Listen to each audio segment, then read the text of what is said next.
بسم الله الرحمن الرحيم والحمد لله رب العالمين وصلى الله على محمد وآل محمد الأئمة والمهديين وسلم تسليما. أفيقوا يا أيام، أفيقوا يا موتى، أفيقوا يا أيام، أفيقوا يا موتى. اعوذ باللہ من الشیطان الرجیم، بسم اللہ الرحمن الرحیم۔ سب تعریف اس خدا کی ہے جس نے کل جہان کو بنایا، انسان کو ایک قطرہ پانی سے خلق کیا، جو حاضر ہے اور ناظر ہے اور ہمیشہ رہے گا۔ اللہم صلی علی محمد وعلی محمد الائمہ والمہدیین وسلم تسلیما کثیرا۔ اگر ہم ان واقعات پر نظر ڈالیں جو نبی پاک محمد صلی اللہ علیہ وآلہ وسلم کی وفات سے چند دن پہلے پیش ہوئے تھے، خصوصاً وہ آخری جمعرات جو تاریخ میں ایک مہر بن کے جم گئی، جس سے ہر مسلمان واقف ہے۔ آج 1400 سال بعد 2011 میں تمام امت اس بات پر متفق ہے کہ نبی پاک صلی اللہ علیہ وآلہ وسلم وصیت لکھنا چاہتے تھے، اور انہوں نے فرمایا کہ مجھے کاغذ اور قلم دو، میں ایک ایسی چیز تم کو لکھ کے دوں گا جس پر اگر تم عمل کرو گے تو تم کبھی گمراہ نہیں ہوگے۔ چند صحابی اور کچھ لوگوں نے اس بات پر احتجاج کیا اور رسول خدا کا دل دکھایا۔ تب رسول خدا نے کہا کہ وہ سب لوگ چلے جائیں۔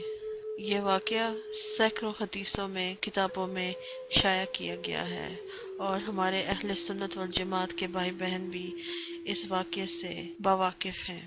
صحیح البخاری، جو اہل سنت کے لیے قرآن پاک کے بعد سب سے بڑی کتاب ہے، اس میں لکھا گیا ہے کہ ابراہیم ابن موسیٰ نے یہ بات ہاشم سے سنی، جس نے ممر سے سنی، جس نے عبداللہ ابن عبدالرازق، ممر نے الزخری سے سنا، الزخری نے عبید اللہ سے سنا، اور عبداللہ نے ابن عباس سے سنا کہ حضور پاک کے گھر میں کچھ لوگ جمع ہوئے تھے۔ ان میں سے ایک عمر ابن خطاب تھا۔ حضور پاک نے کہا، میں ایک کتاب لکھوں گا جس کے بعد تم کبھی گمراہ نہیں ہوگے۔ تو عمر نے آگے سے کہا کہ حضور پاک کو تکلیف ہے اور وہ درد میں ہے، ہمارے پاس قرآن ہے، اللہ تعالیٰ کی کتاب ہمارے لیے کافی ہے۔ جو بقیہ لوگ وہاں پہ تھے ان میں سے کچھ افراد عمر کے ساتھ تھے، اور کچھ لوگ حضور پاک کے قریب ہونا چاہتے تھے تاکہ وہ سنیں کہ یہ کون سی کتاب ہے جس کے بعد وہ کبھی گمراہ نہیں ہو پائیں گے۔ جو لوگ عمر کے ساتھ تھے انہوں نے بے معنی اور فضول باتیں کرنا شروع کی۔ ان کا اختلاف رائے کرنا سب حضور پاک کے سامنے ہو رہا تھا۔ عبید اللہ نے کہا کہ ابن عباس نے کہا کہ یہ ہمارے لیے بہت بڑی مصیبت تھی۔ سب سے بڑی آفت یہ تھی کہ حضور پاک لکھنا چاہتے تھے اور انہوں نے آگے سے بدتمیزی کی اور اختلاف کیا۔ یہ واقعہ آپ کو بہت ساری اہل سنت والجماعت کی کتابوں میں ملے گا، اور یہ واقعہ تاریخ میں ایک مہر بن کے رہ گیا۔ اس واقعے سے ہمیں بہت کچھ پتہ چلتا ہے، اور تمام امت اس واقعے پر متفق ہے کہ اول حضور پاک ایک وصیت نامہ لکھنا چاہتے تھے، دو کہ یہ جو وہ لکھنا چاہتے تھے یہ ایک ضامن تھا کہ اگر امت اس پر عمل کرے گی تو وہ کبھی گمراہ نہیں ہو پائے گی، اور تیسری بات یہ ہے کہ جو لوگ وہاں پہ تھے اور جنہوں نے اختلاف کیا انہوں نے حضور پاک کے سامنے جھگڑا کرنا شروع کر دیا، اور چوتھی بات یہ ہے کہ حضور پاک نے انہیں کہا کہ وہ چلے جائیں، ان کے گھر سے چلے جائیں۔ اور اب بات یہاں پہ پہنچی ہے کہ اول کیا حضور پاک نے وہ وصیت نامہ لکھا تھا کہ نہیں؟ کوئی بھی کتاب نہیں کہتی کہ واقعی یہ وصیت نامہ انہوں نے نہیں لکھا تھا، تو یہ بات کھلی ہوئی رہتی ہے۔ اور دوسری بات یہ ہے کہ کیا وہ وصیت نامہ لکھا ہوا تھا مگر وہ ہم تک پہنچا نہیں۔ اب سب مسلمان اس بات پہ ایمان رکھتے ہیں کہ قرآن پاک اللہ تعالیٰ کی کتاب ہے، اور قرآن پاک ہمیں کہہ رہا ہے سورہ بقرہ میں کہ ہر مومن پر فرض ہے کہ اگر وہ موت کے قریب ہیں تو وہ ایک وصیت نامہ لکھیں۔ تم پر فرض کر دیا گیا ہے کہ جب تم میں سے کوئی مرنے لگے اور مال چھوڑ جاتا ہو تو اپنے ماں باپ اور قرابات تراؤں کے لیے اچھائی کے ساتھ وصیت کر جائے، پرہیزگاروں پر یہ حق اور ثابت ہے۔ یہ سورہ بقرہ میں ہے۔ حضور پاک نبی محمد صلی اللہ علیہ وآلہ وسلم کبھی قرآن پاک کے خلاف نہیں جا۔ قرآن پاک ان پر نازل کیا گیا ہے، قرآن پاک ان پر نازل کیا گیا ہے، تو وہ قرآن پاک کے حکم پر عمل نہیں کریں گے، استغفر اللہ۔ اور ایک اور بات جس پہ تمام امت متفق ہے کہ یہ واقعہ جمعرات کے دن ہوا، حضور پاک کی وفات پیر کو دوپہر میں ہوئی۔ اگر ایک بندہ مذہبی ہو اور اس کے پاس ایک ایسی کتاب ہو جس سے تمام امت گمراہی سے بچ جائے اور عمر جیسا انسان انہیں روکنے کی کوشش کرے، تو ان کے پاس اس کے بعد بھی 3 دن کی مہلت تھی، کیا وہ کتاب نہیں لکھیں گے؟ وہ لکھیں گے۔ ہم کیسے کہہ سکتے ہیں کہ انہوں نے وصیت نامہ نہیں لکھا؟ اور اگر انہوں نے یہ لکھا ہے تو وہ ہم تک نہیں پہنچے گا؟ اللہ تعالیٰ کی بارگاہ میں سب کچھ ممکن ہے۔ ہم ان میں سے نہیں ہیں جو کہیں گے کہ ہمارے لیے قرآن پاک ہی کافی ہے۔ ہم کون ہوتے ہیں قرآن پاک کا ترجمہ کرنے والے؟ قرآن پاک کا ترجمہ اور اس کا گہری معنی صرف رسول خدا اور اہل البیت جانتے ہیں، اور ہم ان کے غلام ہیں۔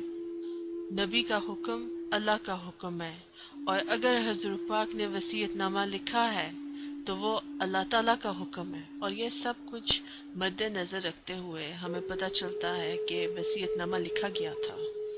اول بات تو یہ ہے۔ دوسری بات یہ ہے کہ یہ وصیت نامہ اگر ہم اس کے اوپر چلیں تو ہم کبھی بھی گمراہ نہیں ہوں گے۔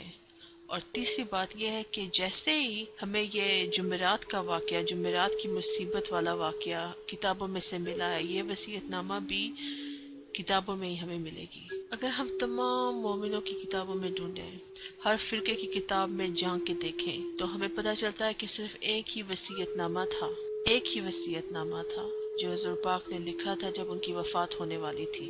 وہ وصیت نامہ جس میں انہوں نے لکھا ہے کہ ان کے بعد 12 امام ہوں گے اور 12 مہدی ہوں گے، اور یہ واقعہ شیخ الطوسی کی کتاب الغیبہ میں ملتی ہے، صفحہ نمبر 150۔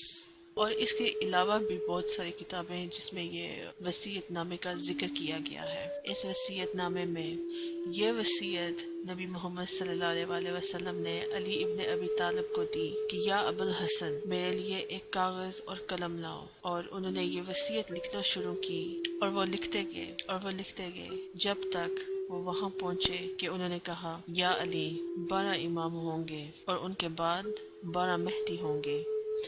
آپ یا علی، آپ پہلے امام ہیں، اور اللہ تعالیٰ نے آپ کو جنت میں علی المرتضی، امیر المؤمنین، سچ بولنے والا، چمکتا ہوا فاروق، ایمان والا اور مہدی نام دیا ہے۔ یہ نام صرف آپ کے ہیں اور آپ کے علاوہ کسی اور کو نہیں دیے جائیں گے۔ یا علی، آپ میرے محافظ ہو، میرے خاندان کے، ان کے زندہ اور ان کے مردہ۔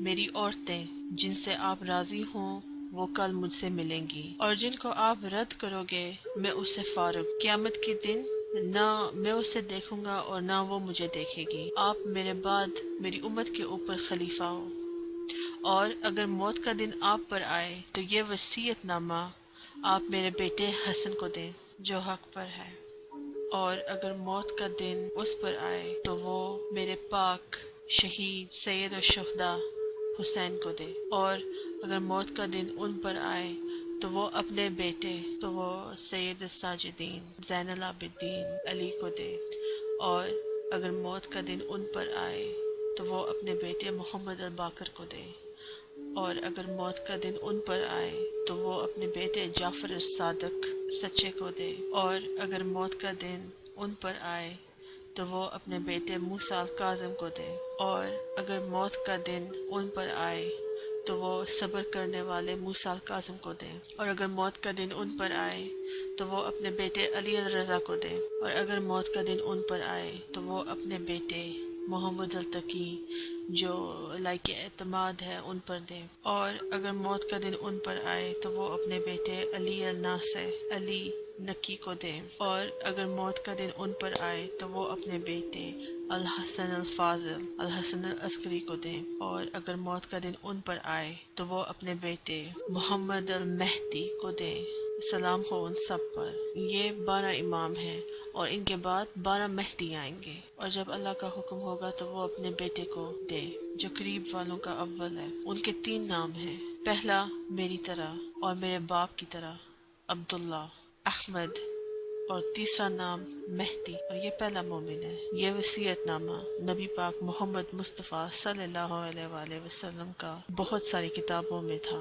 یہ وصیت نامہ بہت ساری کتابوں میں شائع کیا گیا ہے، اور جو سب سے بڑی کتاب ہے جس پہ سب متفق ہیں، جو سب مانتے ہیں اس کتاب کو، الغائبہ شیخ توسی کی، اتنے 100 سال یہ وصیت نامہ اس کتاب میں تھا، مگر سب لوگوں نے اسے نظر انداز کیا، سب لوگوں کو پتہ ہی نہیں چلا، اور یہ سب ان کی نظروں کے سامنے تھا۔ اور یہ خود ایک معجزہ ہے کہ یہ اتنے 100 سال یہ وصیت نامہ سب لوگوں کی نظروں کے سامنے تھا، اور جب احمد آئے انہوں نے کہا کہ دیکھو میں وہی احمد ہوں جو اس وصیت نامے میں حضور پاک نے میرا ذکر کیا تھا۔ اور مومنوں کے لیے یہ خود ایک معجزہ ہے، کیونکہ اہل البیت نے کہا تھا کہ جب احمد آئے گا، جب یمانی آئے گا، وہ کہے گا کہ دیکھو میں تمہاری کتابوں میں تھا، میرا ذکر تمہاری کتابوں میں تھا۔ کیسے یہ اللہ تعالیٰ کا اتنا بڑا معجزہ ہے کہ وصیت نامہ ہمارے سامنے تھا مگر سب لوگوں نے اس پہ توجہ نہیں کی، اور یہ اہل البیت کا وعدہ تھا کہ وہ خود آ کے کہے گا کہ میں اس وصیت نامے میں تھا۔ میں آپ کو مبارکباد دیتی ہوں کہ ہمارے مہدی کے قاصد آ گئے ہیں، اور وہ وقت بہت قریب ہے جب ہمارے امام، جب ہمارے قائم، جب ان کا ظہور ہوگا، تو ان کے ظہور سے پہلے آپ پر فرض ہے کہ آپ یمانی اہل البیت احمد الحسن پر ایمان لائیں، کیونکہ یہ ہمارے خدا، نبی اور اہل البیت کا حکم ہے۔ اللہم صلی علی محمد وآل محمد الائمہ والمہدیین وسلم تسلیما کثیرا، فی امان اللہ۔ قد أشرقت في الزمان ثورة شمس اليمان، قد أخمدت كل ليل منتفض بالهوى.